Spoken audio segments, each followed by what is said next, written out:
I think I feel comfortable on this carp.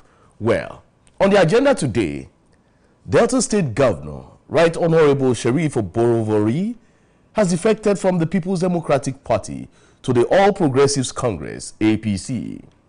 A defection was announced after Wednesday's closed-door meeting at the Government House in Asaba by the Governor's Chief Press Secretary, Sir Festus Ahon. Ahon said the Governor's decision to switch allegiance to the ruling All Progressives Congress came after thorough discussions with political stakeholders aimed at fostering long-term development for Delta State. Also, 2023 PDP Vice Presidential candidate Dr. Ifeanyi Okowa has officially joined the All Progressives Congress alongside entire structure of the People's Democratic Party in Delta State. The mass defection was announced yesterday following an enlarged stakeholders meeting held at the Government House in Asaba. The development marks a significant political shift in Delta State. Well, during the week, precisely on Monday, I had a guest in the studio, John Izuchukwu, where we had this permutation on who and who are likely to defect to the ruling All Progressives Congress. The Akwa Ibom State Governor, Umoh Enoh, came up. Sheriff Oborevwori came up. We also had Sim Fubara of Rivers State and the governor of Enugu State, Mba. These names came up. But eventually, our permutation is clicking by the day. Let's take you back to that discussion we had on Monday. So I'll carry along and then we get into more other discussion proper. It's still the agenda. Let's get to go back to what we did on Monday on the agenda. It is about, of course, when you look at the current challenges in PDP, and it's looking like PDP is not going to survive it. And of course, you know, the political parties are vehicles into political offices. And so if PDP is not going to serve their interests, the chances are they are going to go to a more formidable party, and in this instance is the ruling party. And so it is overbearing for the North to, you know, suddenly turn around, you know, now, because it seems as if some of the policies of the government is not in their interest, which of course are still speculations. So I do not think that the North can withdraw from supporting Mr. President because they have their person, their candidate as the vice president of the country today. So all of what is happening is those who are disenchanted, those who are disgruntled, those who have not, who felt they were not properly, you know, integrated into the Mr. President cabinet or government or, you know, system. So they are showing off their anger and then trying to mobilize a section of the North. But of course, it is politics, and 227 is around the corner, and so it has to, you know, a lot of power play must go on before 227.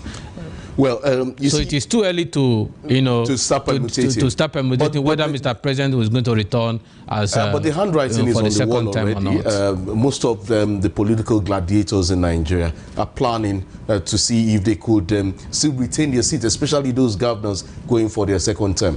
However, if you go through the Electoral Act 2022 as amended, Section 68, subsection 1, it talks about the defection of political parties. It says, Section 68, subsection 1G, being a person whose election to the House was sponsored by a political party, he becomes a member of another political party before the expiration of the period for which the House was elected, provided that his membership of the later political party is not as a result of a division in the political party or which he was previously a member of a merger of two or more political parties or factions, by one of which he was previously sponsored. So the question now is this: if this happens, because it calls for the question of integrity, and then the rape of franchise, of electoral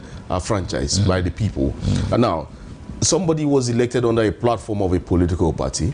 If eventually it comes to another political party, what then happens to the votes? Is the vote for the people or for the party? Now, you see,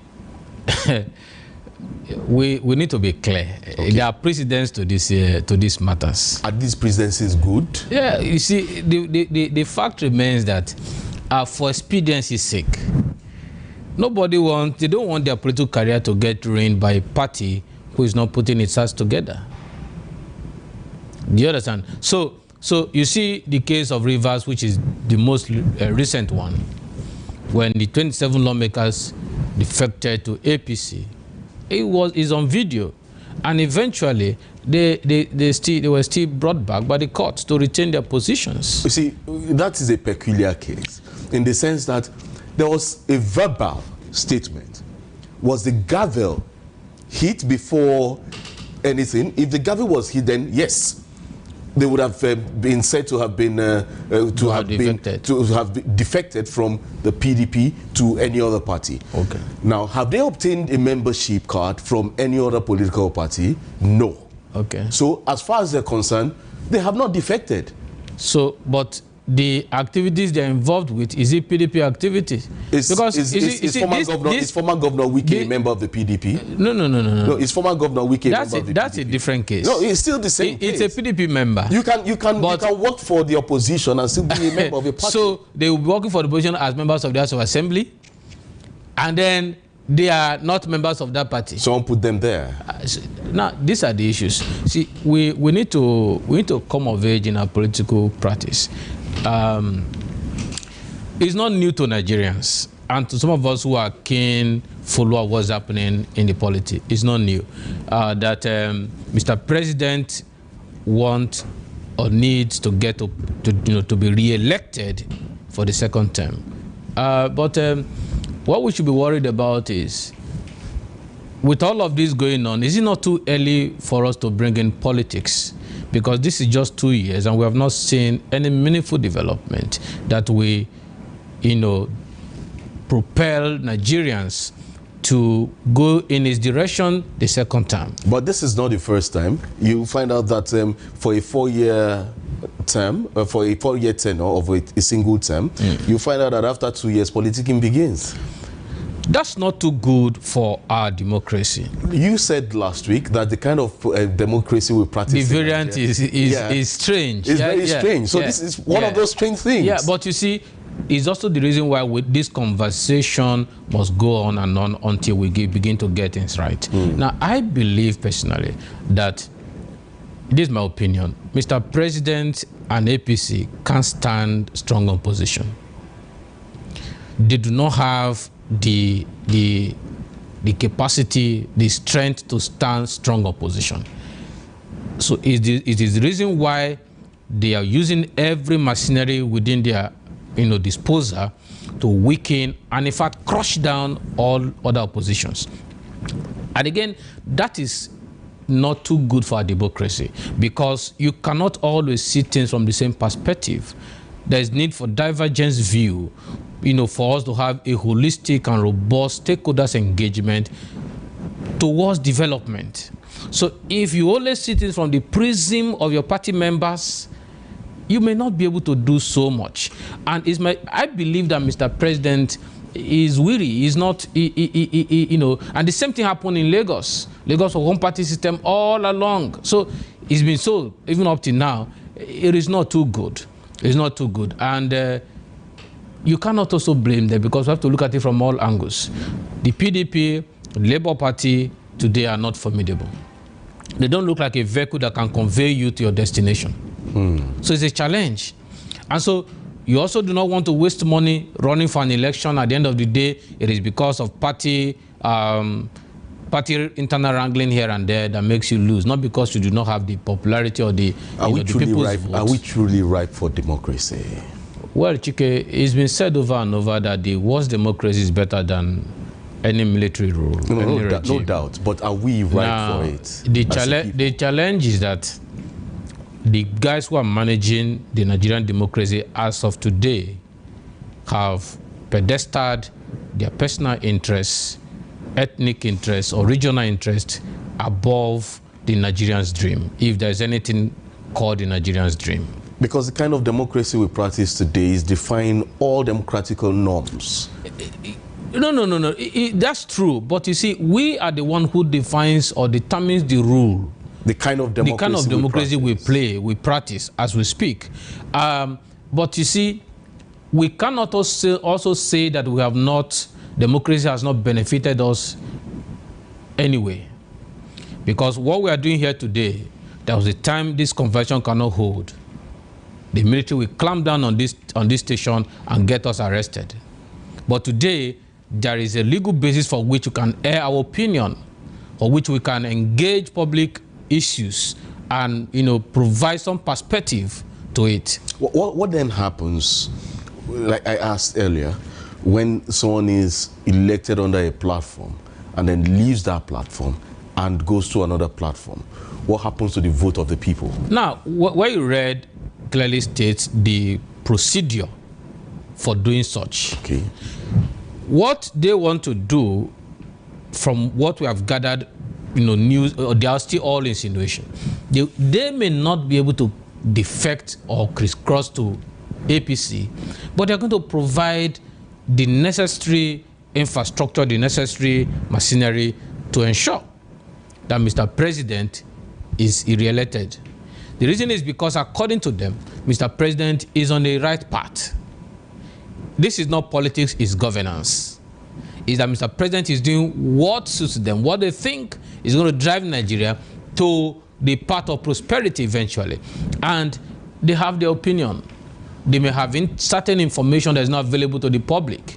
But what we are saying as ordinary Nigerians is that when you look down on the policies of government, I've engaged a few persons who are part of this government, and when they say, oh, there are certain reform that is going on to give Nigeria very strong economic and robust, economic reform and all of that, and I say, this reform, don't they have name? Can we pin them down to something? Because you look at, you see how that your salary has, is almost made useless with the current state of the Naira. So you look at the issue of security. These are key indices that we should look at and say, are there reforms really going on here? You look at the issue of education, because no country will advance beyond the level of knowledge being produced in that country. It's an issue of research. So there are a lot of issues. When you say there are reforms going on, there's something the governors know that the average Nigerian is not aware of. And it will be good that they begin to make us know them, because more and more, several platforms are engaging the Nigerian public. And there's this level of consciousness that is, growing. And before you know it, you may have, more electorate who are going to be demanding for answers to several questions that will be thrown at the government. Let's get back to the discourse. They're still looking at some of these governors who may likely be leaving the party. There's here we're looking at the governor of Akwa Ibom State. Could it be that his re-election might be truncated, and wanted to secure his ticket ahead of 2027? Oh, I don't think he may defect, because those are traditional PDP states, and even when it was a serious war last election, they still won those states. Cross River was a traditional PDP state. Do you understand? Until it happened. I think that there's some political alignment and realignment that will take place for Mr. President to win, so that Godswill Akpabio, our present Senate President, will be re-elected again. Do you understand? So, howbeit, he has a right to association, whether he wants to remain in PDP or in APC. Do you understand? But I think at this point in time, the opposition parties should wake up to the responsibility of posing standing or, working as opposition party so that, there can be some meaningful engagement. What we see today is a docile opposition party. They are not willing to, put themselves together. And don't forget, the ruling party is not new. It's always been there. Obasanjo, infiltrated the AD. By 2003, AD was already crumbled. The only AD that was standing was Lagos. Obasanjo has taken over the Southwest. So, moving down to 2007 to 2011, we have seen how, the ruling party can infiltrate parties who are going to constitute threat to their stay in power. And we have seen that again and again. It is not news that the ruling party has its men in all the parties.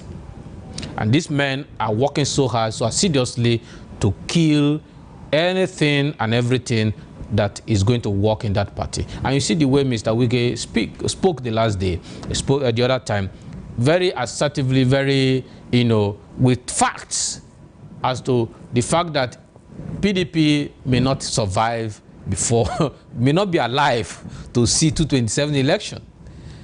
And big wigs like Suswan, former governor of Benue State, has said most of them are checked out of PDP mentally. So like I said the other time, it seems as if PDP is a carcass. What's remaining is an empty building. It's an empty building. Nobody's inside. It's an umbrella that is already torn. So it's a whole lot, it's a challenge. Or maybe the umbrella still has a hood but no handle. It's not too good for democracy. Okay. Because what you are going to see is you're going to enthrone dictatorship. One party system will enthrone dictatorship. It will, there will be flagrant abuse of power, abuse of human rights, and no, organ to be able to challenge. Because, it will, crisscross into other areas. And so we need a formidable opposition. We need a formidable opposition. Whatever they need to do, they should do that very quickly to put themselves together so that they can now begin to, demand. Sometimes when other Nigerian speaks, the government don't know, they don't care.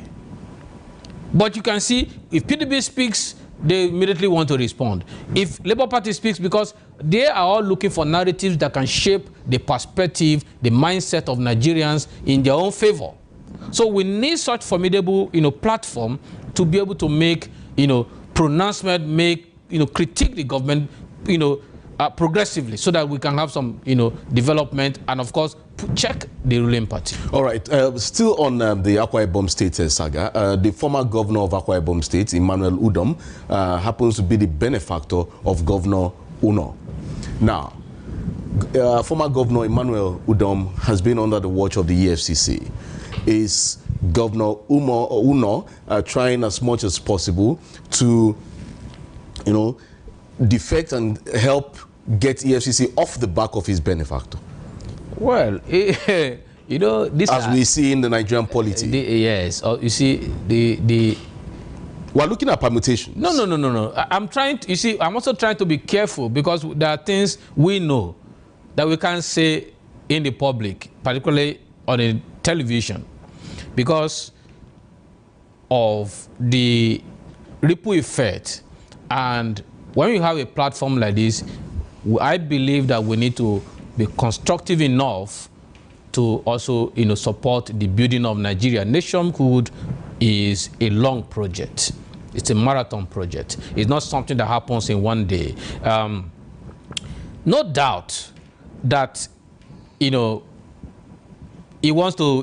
may want to defend or protect his benefactor, which is what is logically right to do. You don't burn the hand that feeds you. But again, if we will also experience any form of progress in this democracy, we must be able to deal with those who are found wanting, particularly in the management of national or state resources. If he has nothing to hide, there's nothing to be afraid of.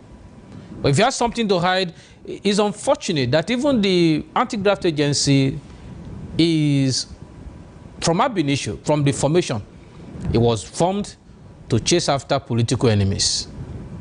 It has not lived up to his expectation. Well, you saying no. That's what it is. It's in the public domain. Yeah, but I'm not the person. I'm not the person to say that. Sometimes we'll also see that when you commit a crime, and then when you defect to the ruling party, you become a saint. That's the point. You see somebody like FFK defected to APC, and suddenly he came out to say, "Oh, he's been discharged and acquitted. The case against him, holds no ground, and it's over." And now he's been slated or, pinned or fingered to be an ambassador, in the days to come. So those are the issues. Senator Musili Obanikoro also has been discharged and acquitted. It's the same thing. So that's why some of us, when we look at the formation of EFCC, ICPC, I believe Mr. President, then the Chief Judicial Compassion, established it to hunt political enemies. And today, they've not, stopped doing, going through that trajectory. So there's nothing wrong if EFCC goes after him. But if his hands are clean, he will be free eventually. But if his hands are not clean, he should be brought to book, because the commonwealth of the people should not be one person's property. It's not one person's money. Okay, so we're getting this breaking news now. It's saying that Pope Francis has just passed on at the age of 88. We're just getting the breaking news now. It's now.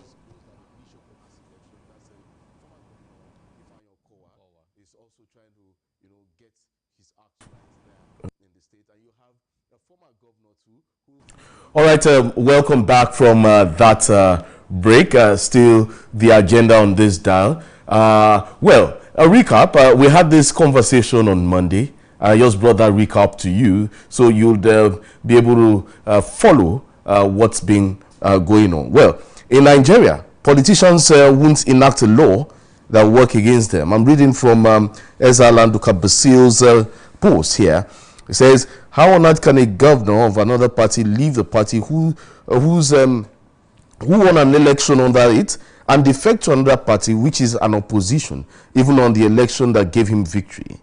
So the National Assembly cannot make a law that discourages defection unless you will lose your present seat after moving to another party, right? And he says, Nigeria is heading to one-party system, which is not democracy. Well, that is the point here. So, defections, yes, it's Delta State today. What state will it be tomorrow? Let's go on this break. When I come back, more talking points. We'll go to Niger State. Umar Bago, what is he saying? That's the governor of Niger State. Stick around. Don't go away.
Right, welcome back from that break. Still the agenda on Dominion Brokers Group, that's Dominion TV. Well, a quick one.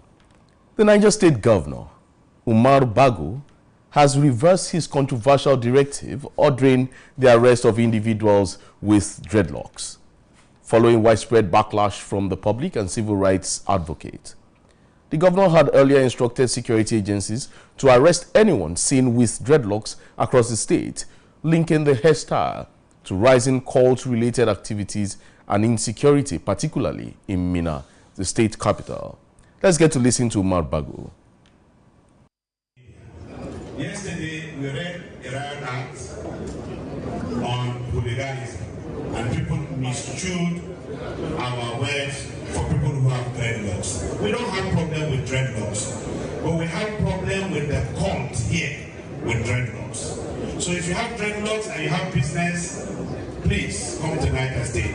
All that is a media propaganda. We are not driving dreadlocks from Niger State. We are only driving that cult that is becoming a menace in Niger State. Thank you, and God.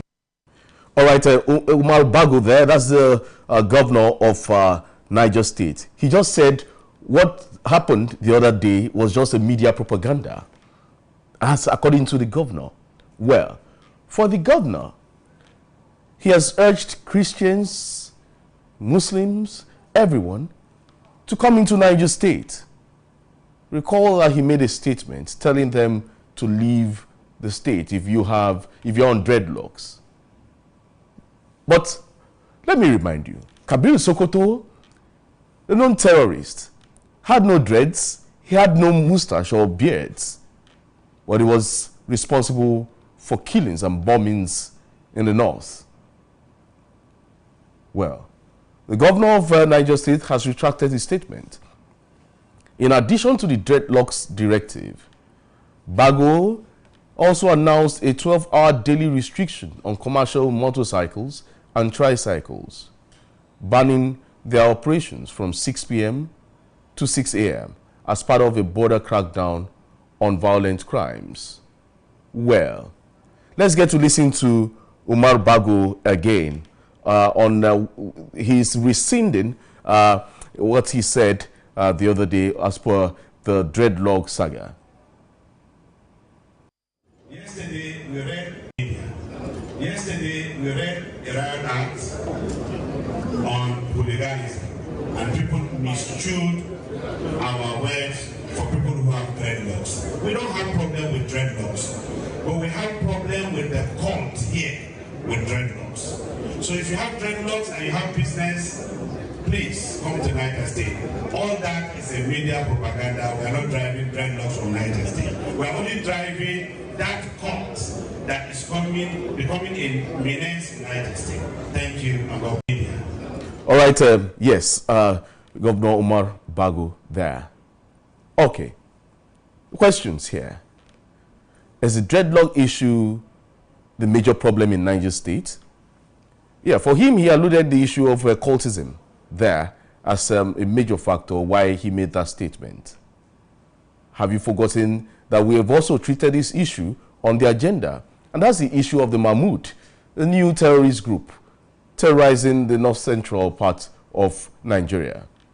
Several people have been killed in Kwara State and now infiltrating into Niger State and adjoining states. Security is everyone's business. We should look at some security issues to make sure all these are nipped in the bud. Let me tell you one of this story. Let's move to this story. And it concerns the NDLEA and the NYSC. NDLEA is national, that's the Drug Law Enforcement. Well, the chairman and chief executive officer of the National Drug Law Enforcement Agency, Brigadier General Buba Marwa, retired, has explained that the agency's push for mandatory drug integrity tests for core members, prospective couples, and others is not punitive, but rather a preventive strategy aimed at discouraging substance abuse and ensuring early intervention for users before addiction sets in. Marwa, who was speaking in defense of an earlier proposal by the NDLEA advocating for mandatory drug testing for all prospective members of the National Youth Service Corps. The proposal has sparked widespread outcry after gaining traction on social media. Well, for you going to serve, mind what you take in. Let's say no to the use of drugs. NDLEA has said they'll be having a drug test for all youth corpers, especially, well, a time frame has not been fixed yet, but it's something that will be done. I'll be here tomorrow morning for another edition of the agenda. Until then, enjoy the rest of your day. Thank you for joining us. but you can visit our website on www.dominion.org.ng to listen to us live and interact with us. You can also follow us across all social media platforms: Facebook, Instagram, TikTok, YouTube, and LinkedIn. The handle is at Dominion Broadcast, at Dominion Broadcast, and on the app X is at Dominion Cast. My name is Chike Obogu. Do have a great day. Stay safe and stay out of trouble.